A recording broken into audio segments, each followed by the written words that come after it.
শুধুমাত্র একটা হলুদ রঙের রুমাল ব্যবহার করে 931 জন মানুষকে হত্যা করেছিল ভারতের এই কুখ্যাত সিরিয়াল কিলার। হ্যাঁ, বিশ্বাস করা কঠিন। শুধু একটা রুমাল, আর সেই রুমালেই 931 জন মানুষের জীবন শেষ।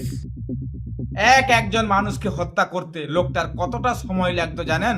মাত্র 10 সেকেন্ড। 1 মিনিটের 6 ভাগের 1 ভাগ সময়েই একটা জীবন্ত মানুষকে সে নিঃশব্দে মেরে ফেলতো। আর ভয়ঙ্কর ব্যাপার হলো, এই সব হত্যাকাণ্ডে এক ফোঁটাও রক্ত ঝরেনি। কখনো কি ভেবে দেখেছেন কোনো একজন সিরিয়াল কিলারের নাম গিনেস বুক অফ ওয়ার্ল্ড রেকর্ডসে থাকতে পারে? আজ আমি আপনাদের বলবো ভারতের ইতিহাসে সবচেয়ে ভয়ঙ্কর সেই সিরিয়াল কিলারের কাহিনী, যার নাম গিনেস বুক অফ ওয়ার্ল্ড রেকর্ডসে সত্যিই নথিভুক্ত। এটা কোনো মুভির গল্প নয়, বরং ভয়ঙ্কর বাস্তবের। শান্তশিষ্ট ছেলেটা কিভাবে পৃথিবীর সবচেয়ে ভয়ঙ্কর সিরিয়াল কিলারে পরিণত হলো, এই গল্প শুনলে আপনাদের শীত ডানা দিয়ে ঠান্ডা স্রোত নেমে যাবে। আমি আক্তার, আমার প্রগতি বাংলা ইউটিউব চ্যানেলে আজ পর্যন্ত অনেক সিরিয়াল কিলারের গল্প শুনেছেন, কিন্তু আজ যার গল্প শুনবেন সে যেন সব সিরিয়াল কিলারের বাপ। প্রায় 50 বছর ধরে ভারতবর্ষের বুকে তার আতঙ্কের রাজ চলেছিল। যখন সে ধরা পড়ে তখন তাকে ফাঁসিতে ঝুলিয়ে তার মৃতদেহ নিয়ে ইংরেজ সিপাহীরা পুরো অঞ্চলে ঘুরিয়েছিল, শুধু একটাই কারণে, যাতে মানুষের মন থেকে সেই ভয়ঙ্কর আতঙ্কটা মুছে যায়। সবচেয়ে অবাক করা বিষয়, এই সিরিয়াল কিলার একা নয়, সে চালাতো প্রায় 200 জন অপরাধীর একটা ভয়ঙ্কর গ্যাং। আর এই গ্যাংয়ের প্রতিটি সদস্যকে বলা হতো ঠগি। তাহলে চলুন আজকের ভিডিওতে জেনে নেওয়া যাক পৃথিবীর সেই ভয়ঙ্কর সিরিয়াল কিলারের গল্প। সালটা ছিল 1765। মধ্যপ্রদেশের জবলপুরের এক ছোট্ট গ্রামে জন্ম হয় বেহেরাম জামাদারের। ছোটবেলা থেকেই বেহেরাম ছিল শান্ত ভদ্র, কারোর সঙ্গে ঝামেলায় যেত না।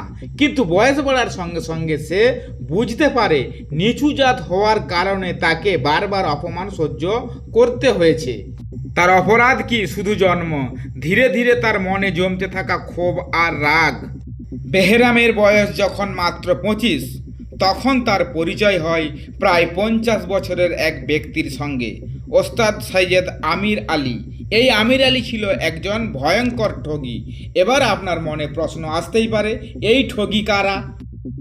ঠগিরা আসলে সেই ডাকাত যারা সাধারণ মানুষের ছদ্মবেশে আপনার সঙ্গে মিশবে, বন্ধুত্ব করবে, বিশ্বাসে জিতবে, আর তারপর সুযোগ বুঝে আপনাকে খুন করে সব লুট করে নিয়ে পালাবে।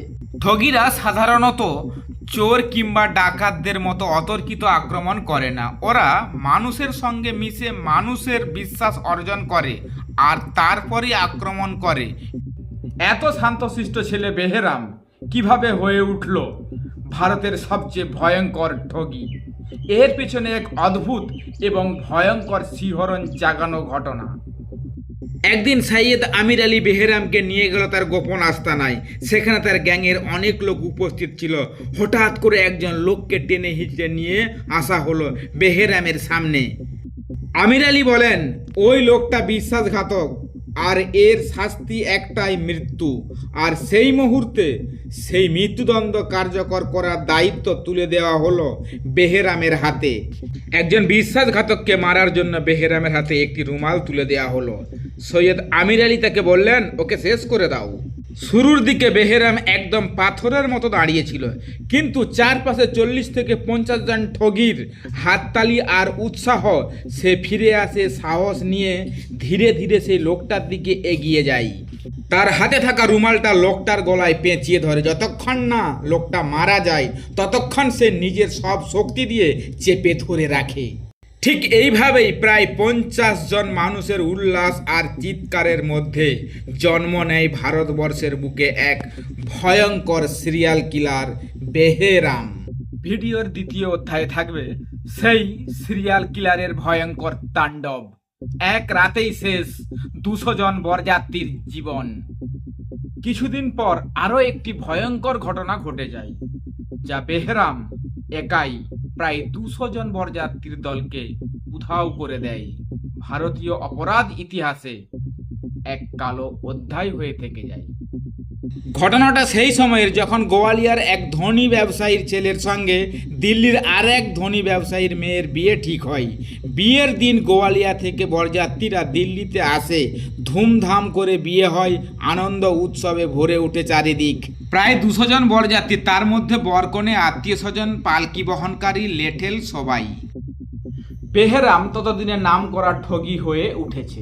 প্রায় 100 জন ঠগি তার আন্ডারে রীতিমতো চাকরি করা শুরু করেছে, তাদের মাইনে দিয়ে রেখেছে কাজ করার জন্য। তারপর তো লুটের মাল ছিলই, কিন্তু সমস্ত অপারেশনের শুরুটা করত বেহেরাম। দিল্লি পেরিয়ে প্রায় 200 জনের বরযাত্রী তখন সবে আগ্রায় পৌঁছেছে। হঠাৎই পরিষ্কার ঝকঝকে পোশাক পরা এক ভদ্র ব্যবসায়ী এসে বরের বাবার সঙ্গে আলাপ জমিয়ে ফেলল। সে বলল এই রাস্তায় নাকি অনেক ঠগি ঘোরাফেরা করে, আর সে নিজেই দিল্লির ব্যবসায়ী, যাচ্ছে মধ্যপ্রদেশ, সঙ্গে আছে বেশ কিছু টাকা আর গয়না।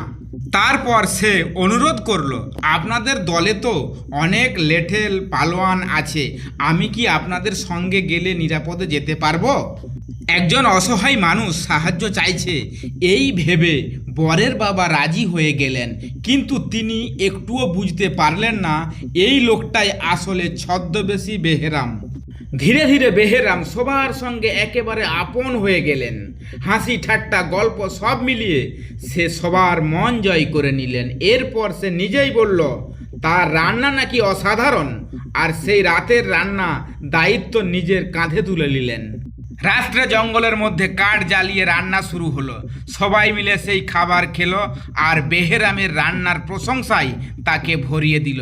কিন্তু কেউ টের পেল না এই সাধারণ মুহূর্তের আড়ালেই লুকিয়ে আছে এক ভয়ঙ্কর খেলা। পালোয়ান, লেঠেল এবং পালকিবাহকরাও সবাই মিলে সেই খাবার খেলেন। হাসি ঠাট্টা আনন্দ সব কিছুই তখন স্বাভাবিক, কিন্তু ঠিক 1 ঘন্টার মধ্যেই একজন, দুজন, তারপর একে একে সবাই মাটিতে লুটিয়ে পড়ল। চারিদিকে নেমে এলো অদ্ভুত নীরবতা। কারণ বেহেরাম আগেই রান্নার মধ্যে মিশিয়ে দিয়েছিল ঘুমের ঔষধ। এরপর শুরু হলো আসল খেলা।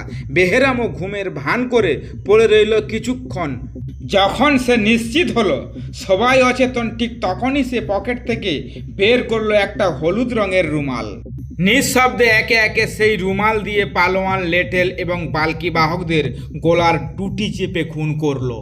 এরপর হঠাৎ সে চিৎকার করে উঠল এক অদ্ভুত ভাষায়, রামসি, যা ছিল ঠগীদের নিজেদের গোপন সংকেত। চিৎকার শোনা মাত্রই জঙ্গল থেকে বেরিয়ে এলো শখানেক ঠগী। আসলে ওরাও এতক্ষণ ফলো করছিল বরযাত্রীকে, আর অপেক্ষা করছিল গ্যাং লিডারের ফাইনাল সিগন্যালের। এরপর যা হলো তা ছিল আরো ভয়ঙ্কর। কিছুক্ষণের মধ্যে বর, কনে সহ পুরো বরযাত্রীর দলকে শেষ করে দিল বেহেরামের ঠগীর দল। তারপর ধীরে ধীরে রাস্তার পাশে মাটি খুঁড়ে পুঁতে ফেলা হলো প্রায় 200 জন মানুষকে। হ্যাঁ, এতটাই নির্মম ছিল বেহেরাম। রাস্তার মধ্যে থেকে প্রায় 200 জন বরযাত্রী হঠাৎ উধাও হয়ে গেল। আর এই খবরটা আগুনের মতো ছড়িয়ে পড়ল গোটা মধ্য ভারতে। আতঙ্ক এতটাই বেড়ে গেল মানুষের মধ্যে, ওই রাস্তা দিয়ে যাতায়াত পর্যন্ত বন্ধ করে দিল।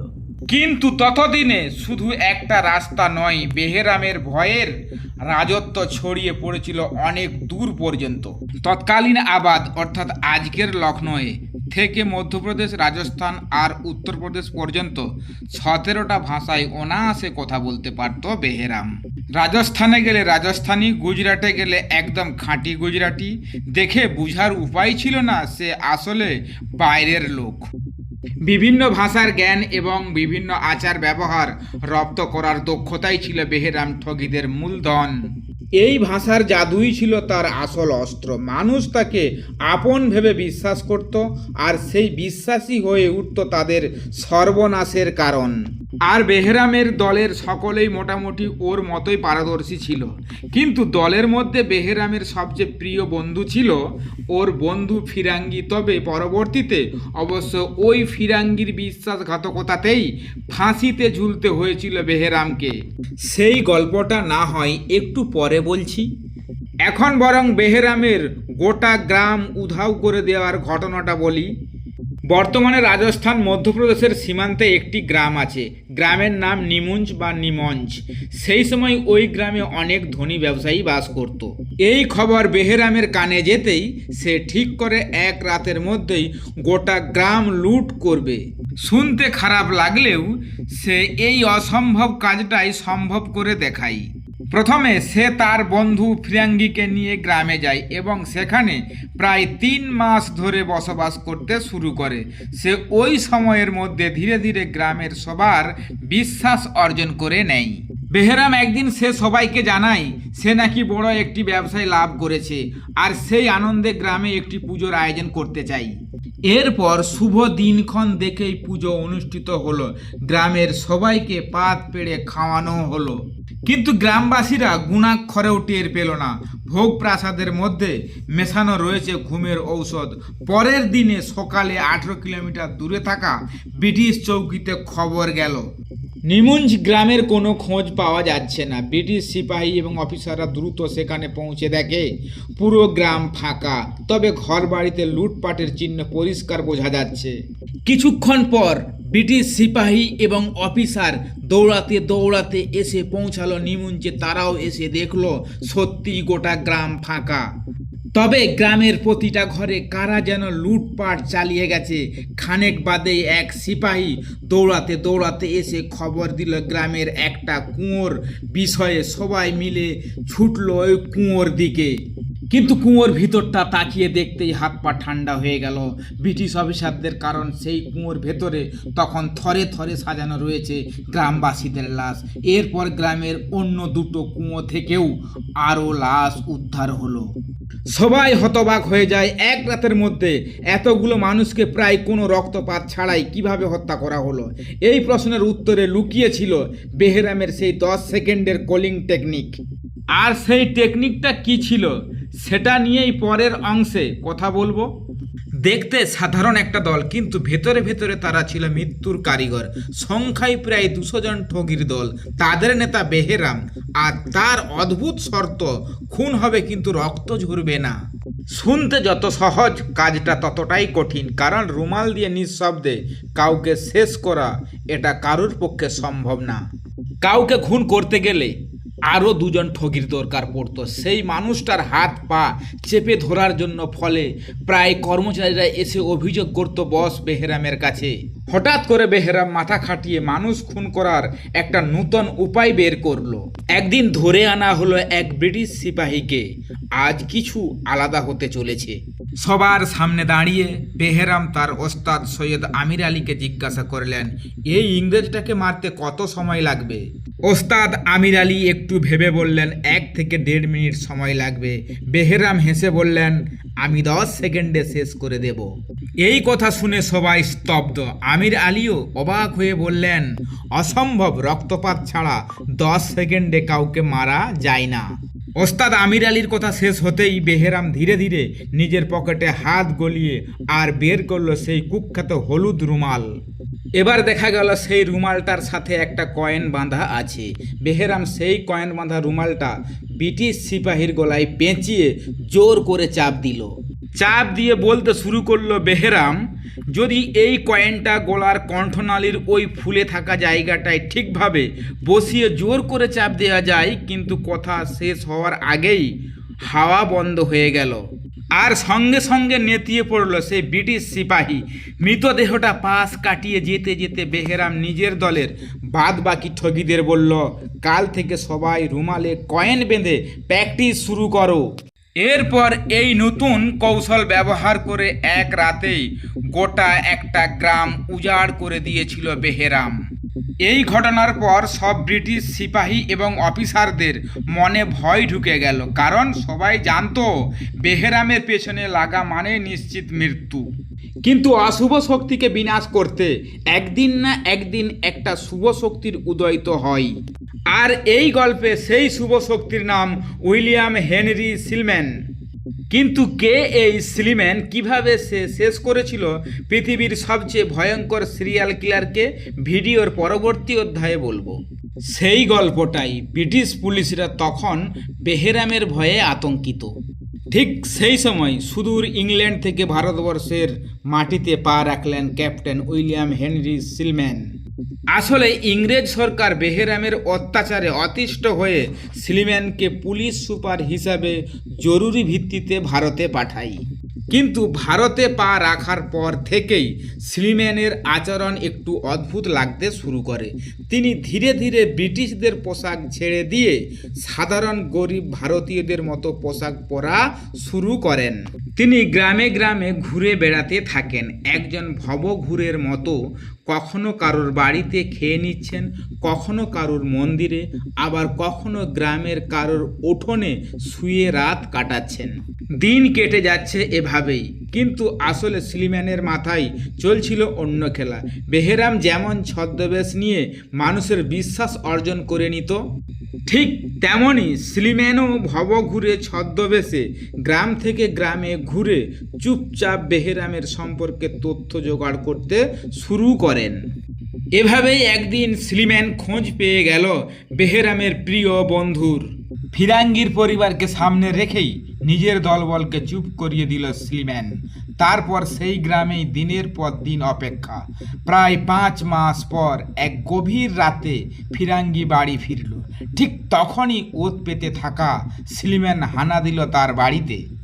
আর তারপর ফিরাঙ্গিকে ধরে সিলম্যান নিজের কায়দায় তদন্ত শুরু করলেন।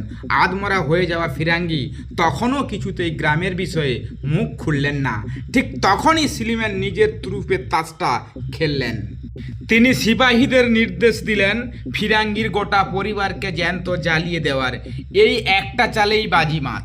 ফিরাঙ্গি মুখ খুলল। সে জানালো উত্তরপ্রদেশের মীরগঞ্জের কাছে একটা নিষিদ্ধ পল্লী রয়েছে। সেখানেই মমতাজ নামে এক যৌনকর্মীর কাছে মাঝে মধ্যেই ফুর্তি করতে যায় বেহেরাম। দল ছাড়া একা পাওয়া যাবে। ব্যাস, ফিরাঙ্গিকে বন্দি করে সোজা মীরগঞ্জের দিকে পাড়ি দিলেন সিলম্যান। শেষ পর্যন্ত কি হলো বেহেরামের, আর কেন সিলম্যানের নামে আজও একটা আস্ত গ্রাম রয়েছে ইন্ডিয়ায়, ভিডিওর শেষ অধ্যায়ে বলবো সেই গল্পটাই। ফিরাঙ্গির কাছ থেকেই বেহেরাম সম্পর্কিত হদিস পেয়েই ছদ্মবেশী মীরগঞ্জে এলাকায় পৌঁছালেন সিলম্যান। কাস্টমার সেজে খোঁজ নিয়ে ঠিক জায়গাটা বের করলেন। তারপর অপেক্ষা, তবে এবার বেশি নয়, 15 দিনের মধ্যেই খবর এলো শিকার ফাঁদে ঢুকেছে, মানে মমতাজের ডেরায় ঢুকেছে। বেহেরাম নিজের প্রিয় ঘোড়াই করে আসে, আর একটাই রাস্তা দিয়ে ঢোকা বার হওয়া যায়। সেই জায়গাতেই ফাঁদ পাতল সিলম্যান। 73 বছর বয়সী বেহেরাম তখন নিজের প্রিয় মুমতাজের সঙ্গে মত্ত। আচমকা দরজায় ধাক্কা পড়তেই সজাগ হয়ে গেল বেহেরামের ভেতরে থাকা অপরাধী সত্তা। বিপদ বুঝে ঝাঁপ দিল জানালা দিয়ে, ঘোড়ার কাছে পৌঁছে গেল, কিন্তু পালাতে গিয়ে সামনাসামনি পড়ল সিলম্যানের সামনে। 1838 সালের ঘটনা। এরপর টানা 2 বছর আদালতে মামলা চলল। একের পর এক অপরাধ স্বীকার করে নিল বেহেরাম। তারপর সে ধরিয়ে দিল নিজের দলের বাদবাকি ঠগীদেরও। সাল 1840 বেহেরামকে মৃত্যুদণ্ডের আদেশ দিলেন আদালত। সবচেয়ে মোক্ষম চালটা চাললেন সিলম্যান। তিনি আদালতে আর্জি জানালেন যে বেহেরামকে যেন সর্বসম্মুখে ফাঁসিতে ঝোলানো অনুমতি দেওয়া হয়, যাতে আর কেউ এই পথে না আসে। মধ্যপ্রদেশের কাটানির এক গ্রামে বট গাছে ঝুলিয়ে শেষ করা হয় বেহেরামকে। তার নিথর দেহ গরুর গাড়িতে করে ঘোরানো হয়, আর সেই ভয়ঙ্কর দৃশ্য দেখতেই ঠগীরা গুটিয়ে যেতে বাধ্য হয়। মধ্যপ্রদেশের যে গ্রামের বুকে সিলম্যান তার শিকারী ঠগী বেহেরামকে গাছে ঝুলিয়ে মেরেছিল, ব্রিটিশ সরকার সেই গ্রামের নামকরণ করেন সিলিমানাবাদ। আজও গুগল ম্যাপে সিলিমানাবাদ সার্চ করলে আপনারা তার প্রমাণ পেয়ে যাবেন। শোনা যায় সিলম্যানের বংশধরেরা আজও সেই গ্রামে ঘুরতে আসেন। ভিডিও শেষ করার আগে একটা চমকে দেওয়ার মতো তথ্য। ভারতে সিআইডির এর জন্ম পরোক্ষভাবে এই সিলম্যানের হাত ধরেই। আসলে বেহেরামের মৃত্যুর পর ব্রিটিশ সরকার ঠগী দমনকারী পুলিশ বিভাগকে বন্ধ না করে তাদের দায়িত্ব দেয় বিভিন্ন অপরাধ তদন্তের কাজে। আর সেই বিভাগই পরে 1902 সালে আনুষ্ঠানিকভাবে সিআইডি-এ পরিণত হয়। তাহলে বলুন, ভারতের সবচেয়ে ভয়ঙ্কর সিরিয়াল কিলার বেহেরামের গল্প কেমন লাগলো? শুধু একটা রুমাল দিয়ে এতগুলো মানুষকে হত্যা করা যায় কখনো ভেবেছিলেন? যাই হোক, আজকের ভিডিও এখানেই শেষ। আবারও দেখা হবে নতুন কোনো ভিডিও নিয়ে। ততক্ষণ পর্যন্ত ভালো থাকুন, সুস্থ থাকুন, সাবধানে থাকুন।